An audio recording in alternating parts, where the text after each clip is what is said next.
여기에 모인 우리 주의 은총 받은 자여라, 주께서 이 자리에 함께 계심을 아노라입니다. 그 가사와 같이 오늘 예배에 참석하신 우리 모두는 주님의 은총을 받은 성도입니다. 아멘. 그래서 예배를 통해서 여러분의 믿음이 새로워지기를 축복합니다. 또 오늘 말씀으로 은혜 받으시기를 바랍니다.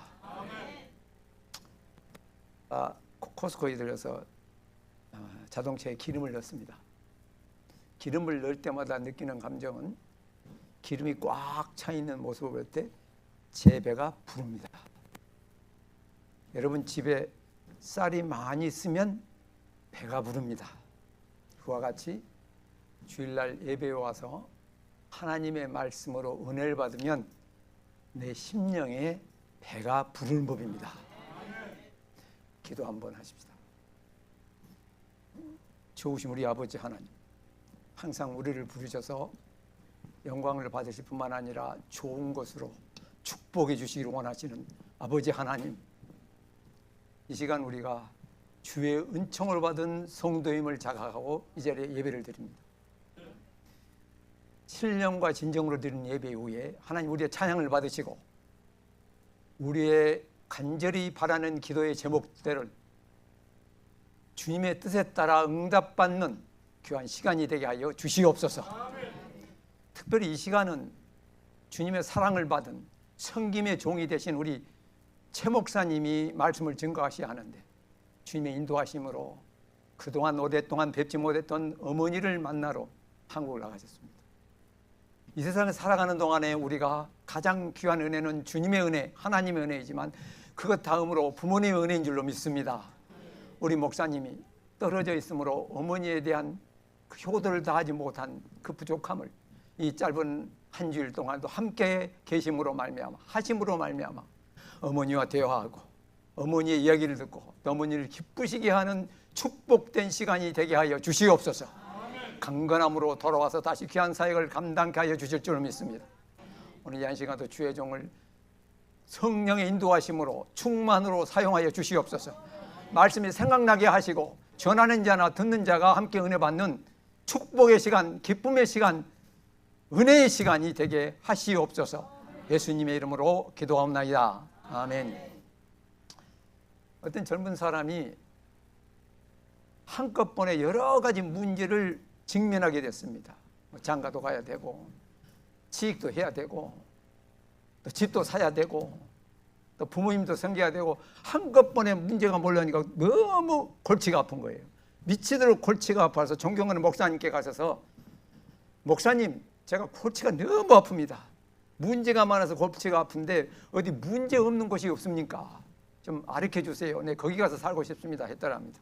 목사님께서, 형제요, 이 교회 앞마당에 파킹라서 바로 나가면 이 처치 로드가 있잖아요. 레프트를 하세요. 그래서 한 3.5마일쯤 가면 거기 조지아 예비중이라 나와요. 그래서 라이트를 넣었어요. 거기서 한 1.5마일쯤 나가면 헤븐 로드가 나오는데 레프트를 넣었어요. 그래서 한 7호등 2개를 지나면 왼쪽으로 2층 허연 건물이 있고 그대로 넓은 잔디밭이 보이는 곳이 나옵니다. 그것이 세미타레입니다. 가보세요 그랬더랍니다. 그래서 제가 무슨 말을 하는지 아시겠죠? 공동묘지에 가면 문제가 하나도 없습니다. 죽은 사람에게는 문제가 없는 법입니다. 우리가 살아있기 때문에 문제를 만날 수밖에 없습니다. 여러분, 교회도 문제가 있고 가정에도 문제가 있습니다. 심지어 예수님을 따라다니는 12제자 사이에도 문제가 있었습니다. 성경을 자세히 보면 그들이 서로 누가 크냐 하면서 말싸움으로 싸웠더라. 그냥 조용히 싸운 거 아닙니다. 아주 극단적으로 싸웠습니다. 누가 크냐, 누가 키가 크냐라고 싸운 게 아니고요, 누가 높은 사람이냐라는 서열 문제로 싸웠습니다.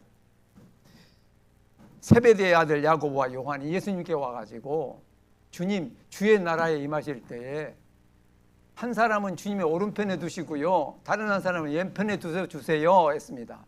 다른 성경에 보면 요한과 야고보의 어머니가 강구했다는 말이 나옵니다. 그러니까 아들도 하고 어머니도 한 겁니다. 그때 그 소리를 들은 다른 10 제자들이 막 분통이 터졌어요. 자기들만 높은 자리에 앉을 수 있느냐고 막 싸웠어요. 그 상황을 본 예수님이 너희 중에 으뜸이 되고자 하는 자는 너희 중에 섬긴 자가 되리라. 인자가 온 것은 섬김을 받으려 함이 아니라 섬기러 왔노라 라고 하셨습니다. 그러면 좀 알아먹어야 되지 않겠어요?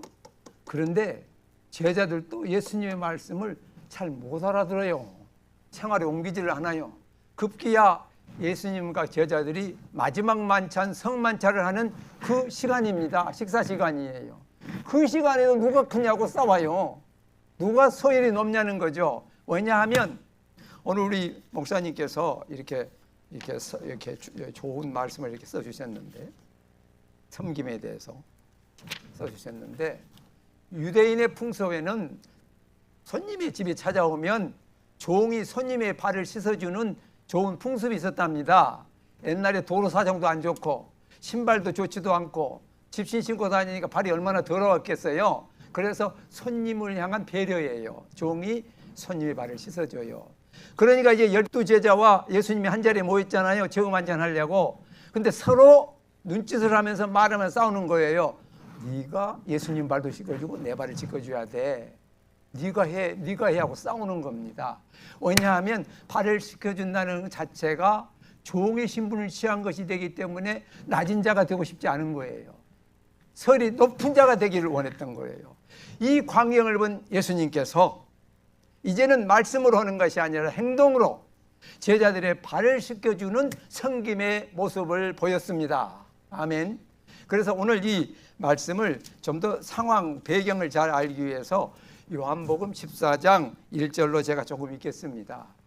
원래 이렇게 1절부터 쭉 읽어야 되는데 지난번에 와서 본문이 길었는데 본문을 일어서서 다 읽으시라니까 제가 얼마나 미안한지, 이게 아니구나, 본문은 조금만 읽고 나중에 설명하면서 설명하면 되겠구나 하는 아이디어를 얻었답니다. 요한복음 14장 1절에 보면 6월절 전에 예수께서 자기가 세상을 떠나 아버지께로 돌아가실 때가 이른 줄 아시고 세상에 있는 자기 사람들을 사랑하시되 끝까지 사랑하시니라. 받아 외웁시다. 끝까지 사랑하시니라. 한번 더 해봅시다. 끝까지 사랑하시니라. 아멘. 자, 마귀가 벌써 시온의 아들 가룟 유다의 마음에 예수를 팔려는 생각을 넣었더라. 저녁 먹는 중 예수는, 이 저녁 먹는 중이 최후의 만찬입니다. 오늘 예수님은 제자들과 함께 저녁을 잡수시고 이제 다 끝난 다음에 성찬식도 끝난 다음에 겟세마네 기도 동산에 올라갔다가 이제 새벽에 로마 군병이 붙잡으셔가지고 그냥 심문과 재판을 당하시고 이제 십자가에 죽으실 그날이에요. 그러니까 십자가에 죽을 바로 그 전날이라는 얘기죠. 4절에 보니까 저녁 잡수시던 자리에서 일어나 겉옷을 벗고 수건을 가져다가 허리를 두르시고 이에 대야에 물을 떠서 제자들의 발을 씻기시고 수른 수건으로 닦기를 시작하셨더라. 여러분, 세족식의 장면이 여기 나옵니다.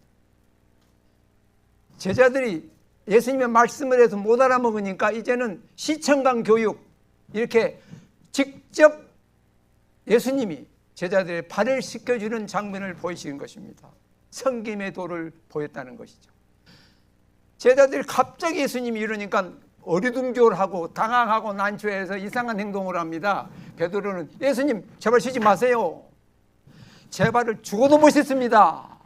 그러다 예수님이 안 돼, 씻어야 주인의 섬김도 받아야 너와 나와가 제자와 스승의 관계가 형성되는 거야. 그랬더니 그때도 말을 못 알아먹고 베드로가 발을 씻을 뿐만 아니라 손도 씻어주고 머리도 씻어주세요. 엉뚱한 말을 하는 거예요. 그 똑똑한 베드로도 영적으로 그때 어두웠는지 세족식을 몸을 청결하게 하는 의식으로 알았단 말이에요. 세족식은 몸을 청결하게 하는 의식이 아니라 섬김의 도를 보여주는 의식입니다. 아멘. 여러분, 누가복음 22장 27절에 보니까 보충 설명이 있는데, 앉아서 먹는 자가 크냐 섬기는 자가 크냐, 앉아서 먹는 자가 아니냐, 그러나 나는 섬기는 자로 너희 중에 있노라. 이 섬김의 도를 보여주면서 이 말씀을 하신 것이 분명합니다. 그래서 우리가 본문을 통해서 첫 번째 기억해야 할 말씀은 세족식은 섬김을 상징하는 사랑의 행동입니다. 성찬식은 예수님의 죽으심을 상징해요. 그래서 그 성찬식을 함으로 말미암아 예수님의 죽으심을 기념하는 거죠. 세족식은 섬김을 상징해서 우리가 세족식 할 수도 있고 안 할 수도 있지만 우리가 섬겨야 한다는 것을 거기에서 아이들을 얻어야 한다는 말입니다. 예수님께서는 그의 제자를 사랑하심으로 끝까지 사랑하심으로 이제 섬김의 모습을 보이셨습니다. 이 섬김의 모습은 제자들로 하여금 섬기에 대한 인식을 확 바꾼 거예요. 제자들은 종이 주인을 섬기고 제자가 선생 스승을 섬기는데 예수님이 아니야, 그것도 섬김이지만 스승이 선생이 제자를 섬겨야 진짜 섬김이야, 그것이 참 섬김을 말해주고 있는 것입니다. 여러분, 우리는 참 섬김을 알기 위해서 거짓된 섬김도 있어야 알아야만 하는 것입니다.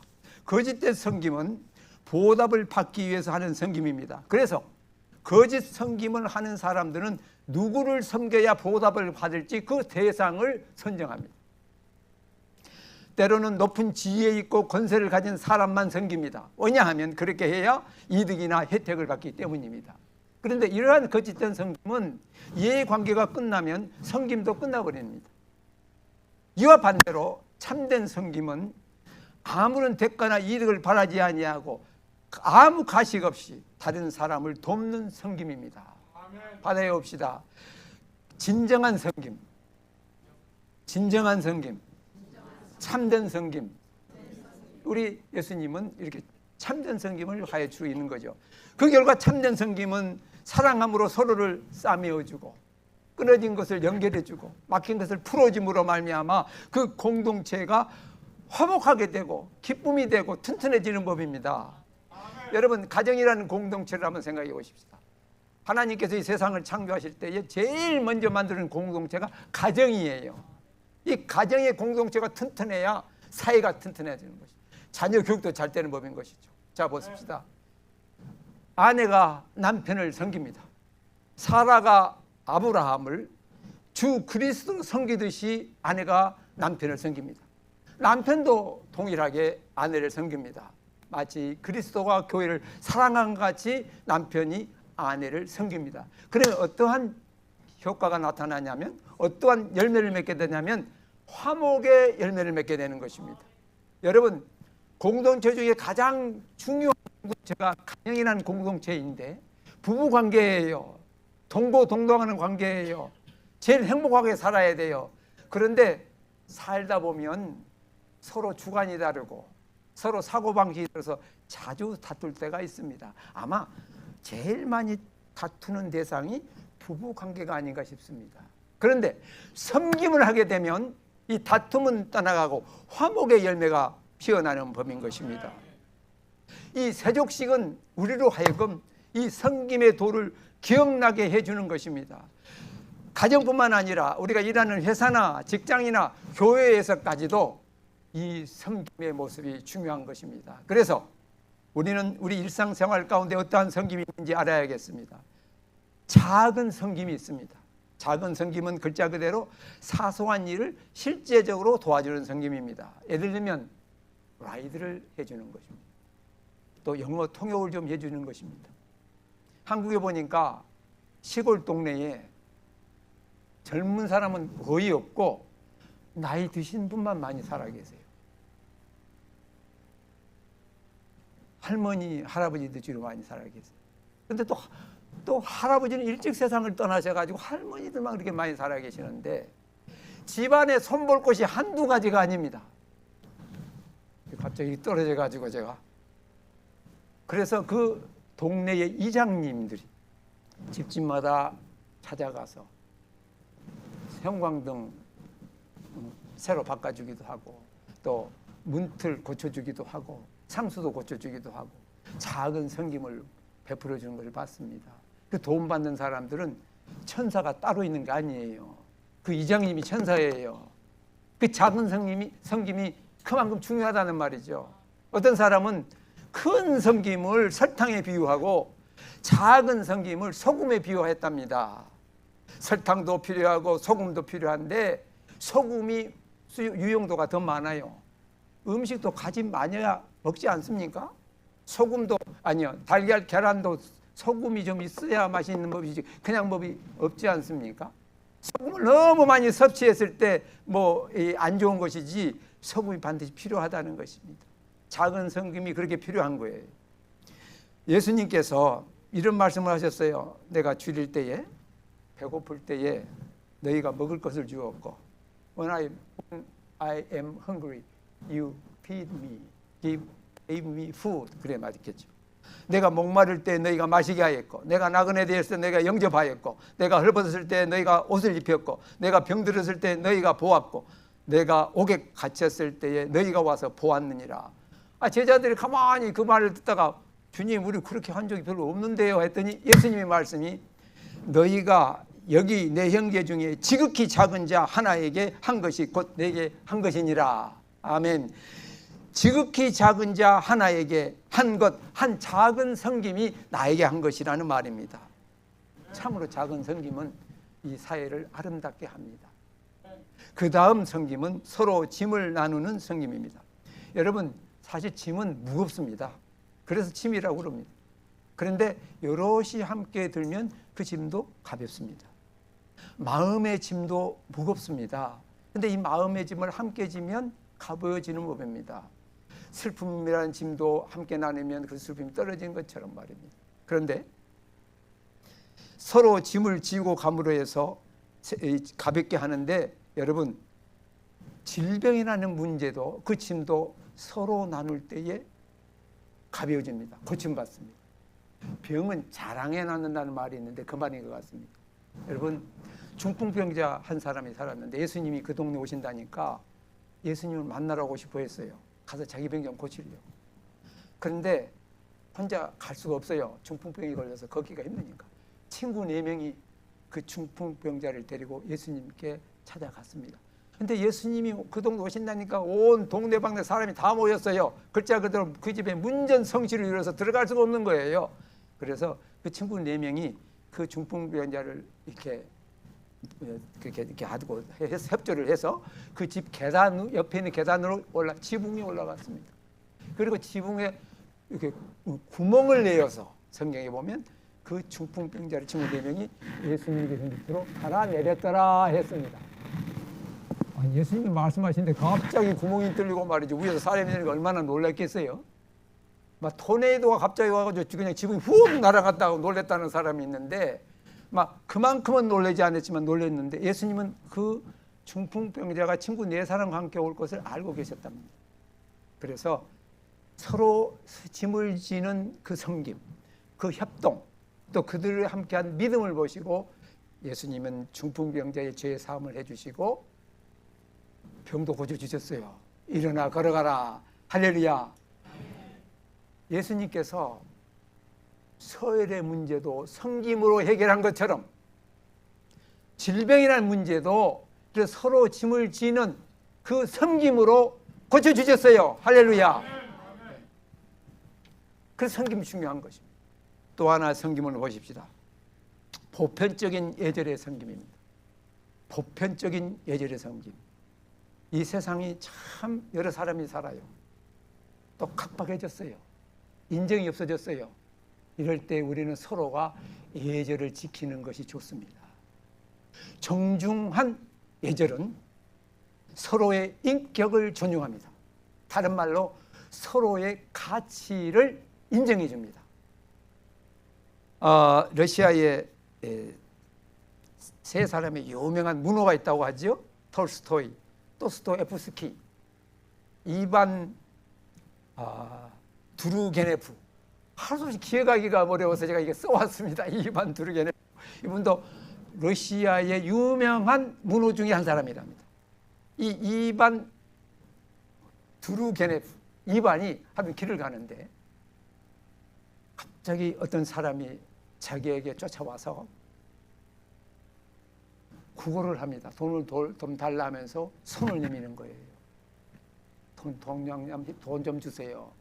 그래가지고 이반이 고지문을 지도보니까 돈이 없어요. 당황했어요.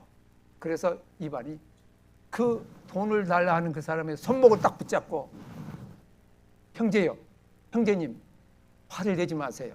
내가 지금 내 주머니에 돈이 없네요. 그랬더니 그 구걸했던 사람이 화를 내는 것이 아니라 빙긋이 웃으면서 뭐라고 그러냐면 You call me brother. 나를 형제라고 해주셨네요. It is indeed gift. 형제라 해준 것보다 더 귀한 선물은 없답니다. 라고 화목의 장면이 연출됐다고 합니다. 여러분, 정중한 예절은 우리를 화목해 하고 기분 좋은 세상으로 만듭니다. 이 정중한 예절 가운데 우리가 잘 알지만 실행이 안 된 것이 하나 있습니다. 감사함입니다. 오늘날 이 세대가 감사함을 상실한 세대가 되었습니다. 너무 풍족해서 그러는지 감사함을 상실. 그런데 내가 어떤 글을 보니까 감사한다는 것은 우리 마음속에 있는 좋은 것을 기억하는 것이다. 감사한다는 것은 우리 마음속에 있는 좋은 것을 기억하는 것이다.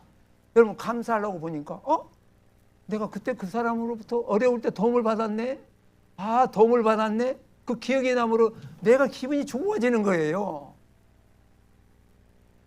여러분, 그런 경우 없습니까? 당연한 걸로 잊어먹고 살았는데 가만히 생각해 보니까 감사할 일이에요. 감사해야겠다고 생각하니까 그 좋은 일을 기억하다 보니까 제가 기분이 좋아지는 겁니다. 우리가 좀 감사를 하게 되면 받는 사람도 기분이 좋지만 하는 사람도 기분이 좋습니다. 감사의 예절을 우리가 지켜야 합니다. 우리 예수 믿는 우리들은 세상의 빛과 소금의 사명을 감당해야 됩니다. 그래서 이 예절을 무시하지 말고 중요시하고 우리 몸에서 귀한 예절이 나오도록 힘써야 할 것입니다. 그 다음에 또 섬김이 있습니다. 듣는 섬김입니다. 여러분, 이 듣는 섬김은 우리가 친교할 때 어쩌면 아주 가장 대화할 때라든지 친교할 때 중요한 섬김입니다. 왜냐하면 우리가 다른 사람에게 할 수 있는 첫 번째 섬김입니다. 상대방을 하여금 말하게 하도록 듣는 섬김의 자세를 갖는 겁니다. 독일의 본 해퍼 목사님은 이런 말씀을 했습니다. 하나님을 사랑하는 것이 하나님의 말씀을 듣는 일에서 시작하는 것처럼 우리가 하나님을 사랑하는 것이 하나님의 말씀을 듣는 것에서 시작한답니다. 형제를 사랑하기 시작한 일도 형제의 말을 듣는 것에부터 시작한다. 어떻습니까? 맞지요? 하나님의 사랑은 하나님의 말씀을 듣는 것에부터 시작합니다. 형제를 사랑하는데 형제의 말씀을 듣는 데 있습니다. 사람들이 말을 시작하게 되는 각자의 이유도 있고 사연이 있습니다. 사람들이 기분이 좋을 때도 이렇게 말을 하기 시작하지만 사람들이 원통할 때, 사람들이 그냥 뭐라고 그럴까요? 너무 속이 상할 때, 억울함을 당할 때 말을 하게 되는 법입니다. 답답할 때, 섭섭할 때 사람들이 말을 하기 시작하는데 우리는 그 사정을 한번 들어주는 것이 좋습니다. 여러분, 상대방이 나에게 말을 한다고 해서 나에게 어떤 해답을 얻기 위해서 말하는 거 아닙니다. 그냥 답답하니까 말을 하는 것이죠. 또 우리 듣는 우리 측도 그 말하는 그 상대방에게 해답을 줄 수 있는 능력이 별로 없어요. 능력을 줄 수 있는 건 하나님 뿐이십니다. 우리 그냥 들어주는 것입니다. 그래서 상담은 들어주는 것이라고 그랬지 않습니까? 듣는 섬김, 이것 또한 참으로 좋습니다.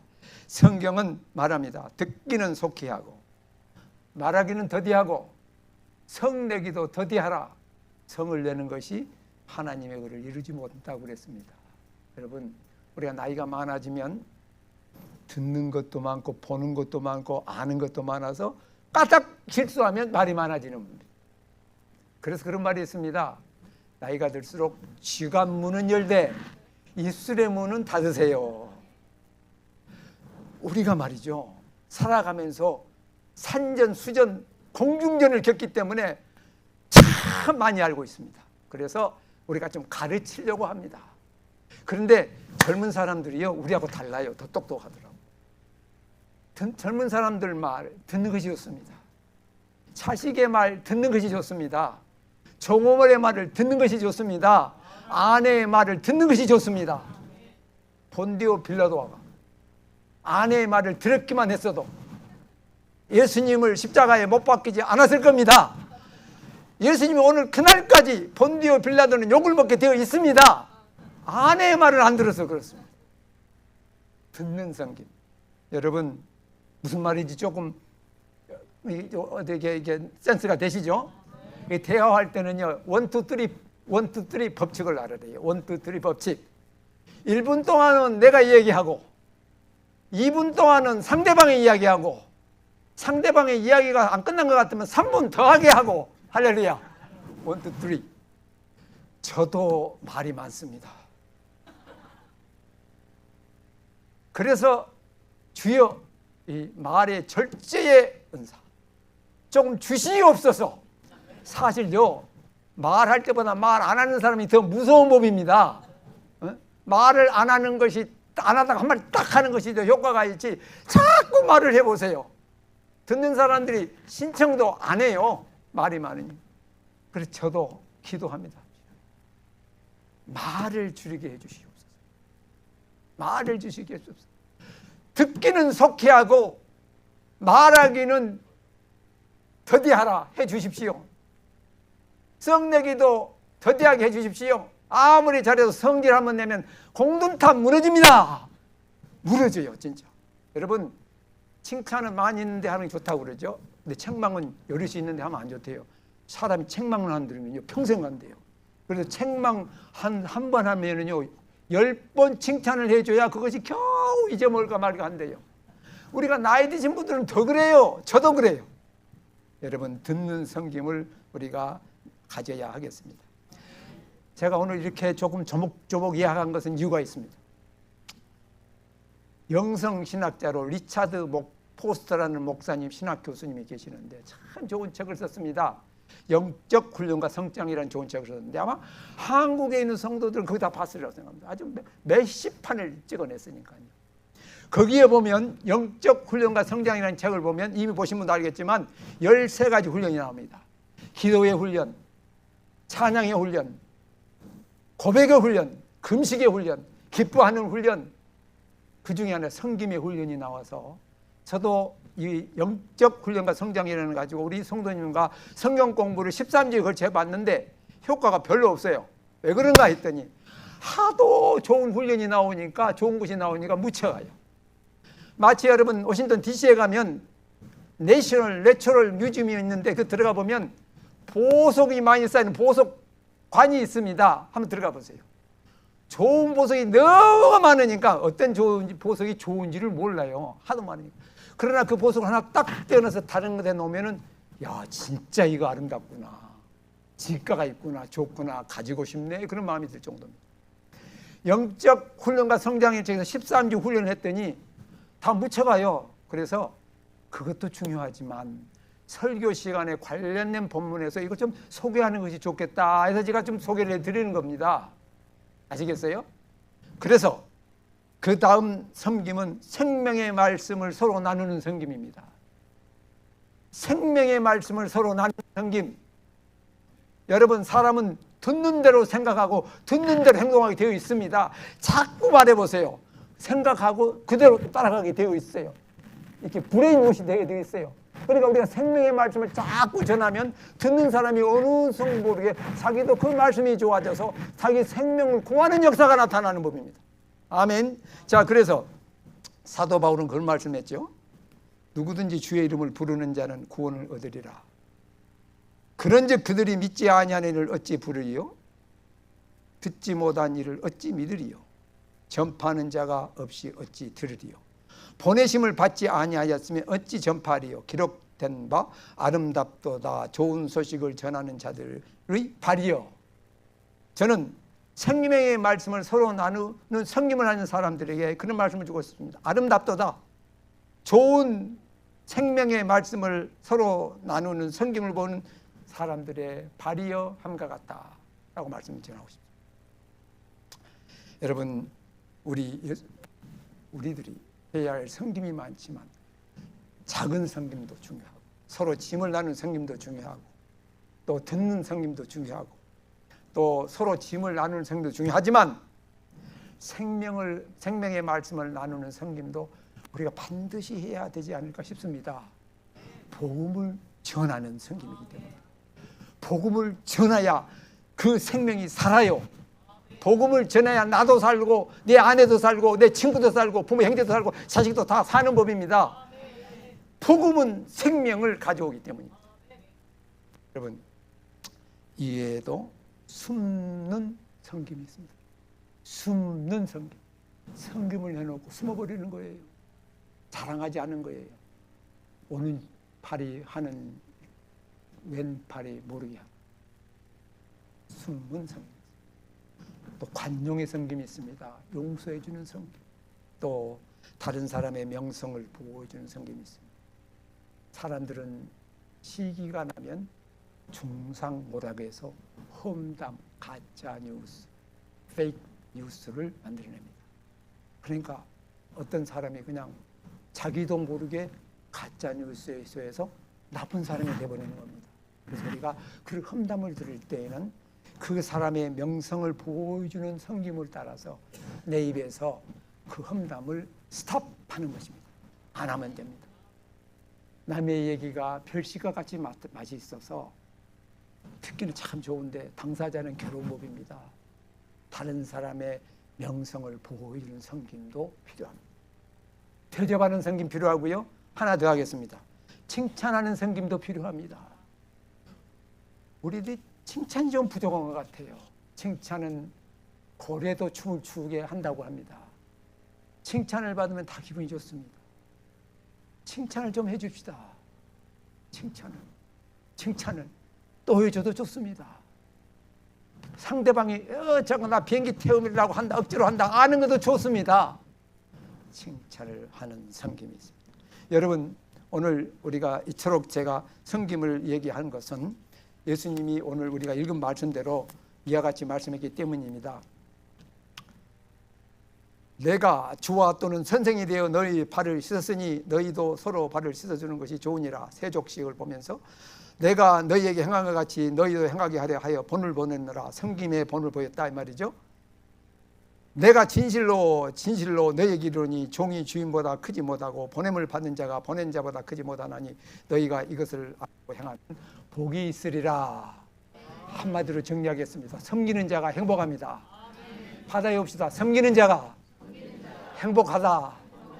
많은 사람들은 섬김을 받을 때 행복하다고 그럽니다. 아닙니다. 섬기는 자가 행복하는 것입니다. 많은 사람들은 선물을 받을 때 행복하다고 그럽니다. 물론 행복합니다. 그런데 선물을 주는 자가 더 행복하는 법입니다. 섬기는 자가 되십시오. 중세의 성자 로렌스가 있었습니다. 그는 하나님의 임재 연습이라는 유명한 책을 남겼는데요.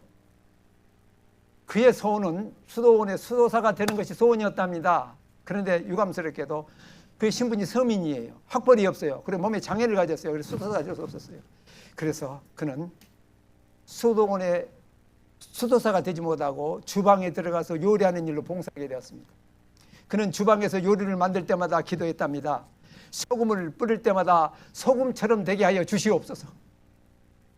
조미료를 뿌릴 때마다 맛을 내는 사람이 되게 하여 주시옵소서.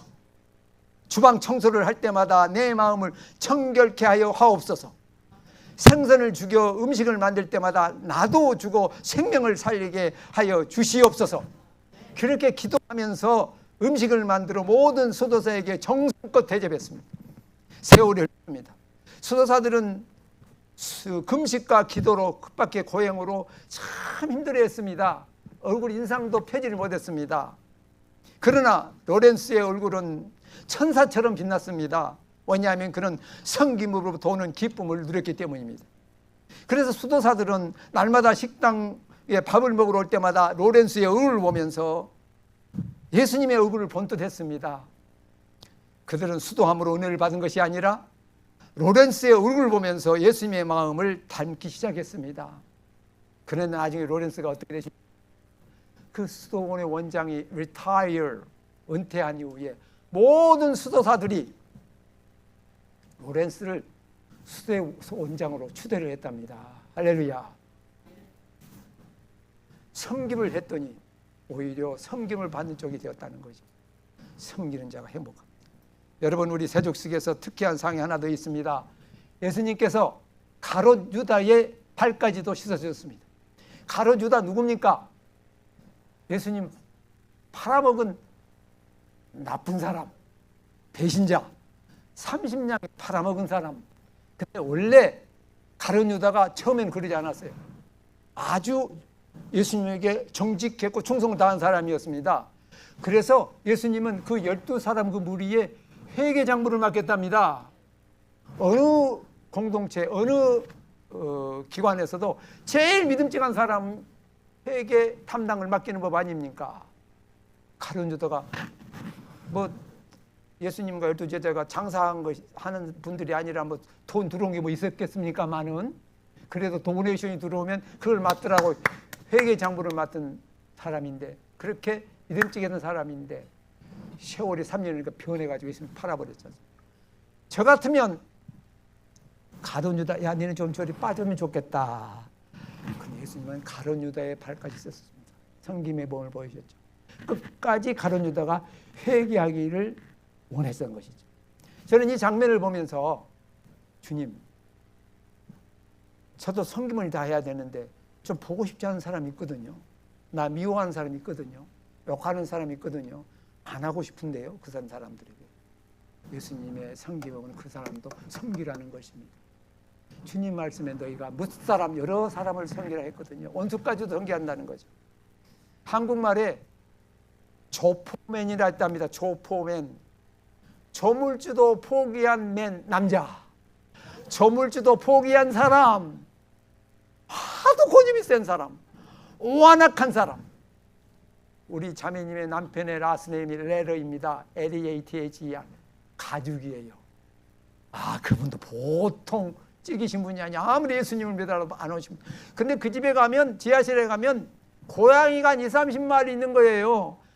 부대 기지에 가가지고 뭡니까, 집에 나온 고양이는 다 불쌍하다고 데려와서 자기 지하실에 둔, 그렇게 고양이를 사랑하신 분이, 아, 예수님 믿으라는 게 아니고 그렇게 찔긴 사람이 있어요. 그런데 그런 사람도 우리가 섬겨야 돼요. 할렐루야. 섬겨야 됩니다. 그런 사람, 그 사람이 영원히 구원받도록 섬겨야 하는 것입니다. 여러분, 예수님은 너희 중에 누구든지 으뜸이 되고자 하는 너희 종이 되리라. 내가 온 것은 섬김을 받으려 하는 것을 섬기러 왔다 하는 거지 않습니까? 여러분, 우리는 오늘 세족식의 장면을 기억하면서 평생 섬김의 도를 다하는 성도가 되어야 하겠습니다. 인도에서 그 데레사 수녀가 있는데, 데레사 수녀 얘기 잘 알죠. 강바른 수녀인데 평생 이렇게 섬기다가 하나님의 나라를 가진 분 아닙니까? 한 기자가 가서 물었습니다. 아니, 그렇게 위에 사람, 또 높은 사람, 또 잘난 사람, 그 보도 시기가 안 생깁니까? 했더니 데레사 수녀 얘기가, 내가 섬기는 일이 너무 바빠서 위를 볼 시간과 여유가 없습니다 했다. 우리도 데레사 수녀는 되지 못해도 주위에 섬김의 본을 보이는 여러분과 제가 되어야 될 줄 믿습니다. 아멘. 기도하십시다. 섬김의 본